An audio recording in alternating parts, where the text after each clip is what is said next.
பணித்துளிகள் 13வது மூல உபதேசமான மீதமான சபையும் அதன் ஊழியமும் ஜூன் 17, 2024.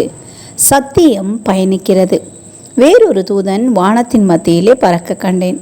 அவன் பூமியில் வாசம் பண்ணுகிற சகல ஜாதிகளுக்கும், கோத்திரத்தாருக்கும், பாஷைக்காரருக்கும், ஜனக்கூட்டத்தாருக்கும் அறிவிக்கத்தக்கதாக நித்திய சுவிசேஷத்தை உடையவனாயிருந்தான். வெளிப்படுத்தல் 14:6. தாவரங்களுக்கு நடக்க கால்கள் இல்லை, ஆனால் அவற்றின் விதைகளால் பயணிக்க முடியும். சில விதைகளில் இறக்கைகள் இருக்கும், அதனால் கீழே விழும்போது காற்றில் மிதந்து வரும். காற்றானது அந்த விதைகளை நூற்றுக்கணக்கான மைல்களுக்கு அப்பால் கொண்டு செல்ல முடியும். சில விதைகள் மனித உடல்களிலோ மிருகங்களின் முடிகளிலோ ஒட்டி கொண்டு புதிய இடங்களுக்கு செல்ல முடியும்.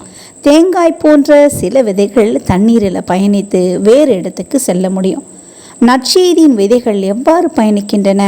சகல மக்களுக்கும் ரட்சிப்பின் நம்பிக்கையை கொண்டு செல்லும்படிக்கு உங்களை போன்ற தூதுவர்களை தேவன் தேர்ந்தெடுத்துள்ளார். வெளிப்படுத்தல் 16:6 தூதுவன் ஒருவன் உலகத்திற்கு சுவிசேஷத்தை அறிவித்தது போல தேவனுடைய மீதமான மக்கள் சுட்டி காட்டப்படுறாங்க.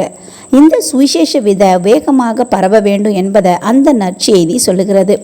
தேவனுக்கு பயந்து அவரை மகிமைப்படுத்துங்கள், அவர் நியாய தீர்ப்பு கொடுக்கும் வேளை வந்தது. நம் மனம் திரும்புதலுக்கு பயபக்திக்கும் ஏதுவான ஒரு முக்கிய அழைப்பு அது. நீங்கள் புசித்தாலும் குடித்தாலும் எதை செய்தாலும் எல்லாவற்றையும் தேவனுடைய மகிமைக்கென்று செய்யுங்கள் என்று 1 கொரிந்தியர் 10:31 பவுலார் எழுதுகிறார். நியாய தீர்ப்பு வேலை குறித்த செய்தியானது இறுதி தருணங்களில் நாம் வாழ்வதை சொல்லுகிறது. சிருஷ்டிகரையே தொழுது கொள்ளுங்கள் என்று சொல்லப்படுகிறது. வெளிப்படுத்தல் 14:7 இதை வாசிக்கலாம். வாரத்தின் 7வது நாள் தேவனுடைய பரிசுத்த ஓய்வு நாள் என்பது தான் பொய்யானவர்களிடமிருந்து உண்மையானவர்களை பிரித்து காட்டுகிறது. இன்றைய செயலில் காட்டுங்கள். நீங்கள் எவ்வாறு சுவிசேஷ விதையை மற்றவர்களுக்கு கொண்டு செல்ல முடியும் என்று யோசிங்க. இன்றைய ஆழமான ஆராய்ச்சிக்கு மத்திய 28:19-20, யோவான் 15:8, 1 கொரிந்தியர் 6:19-20 கொடுக்கப்பட்ட வசனங்களை ஆழமா தியானிங்க.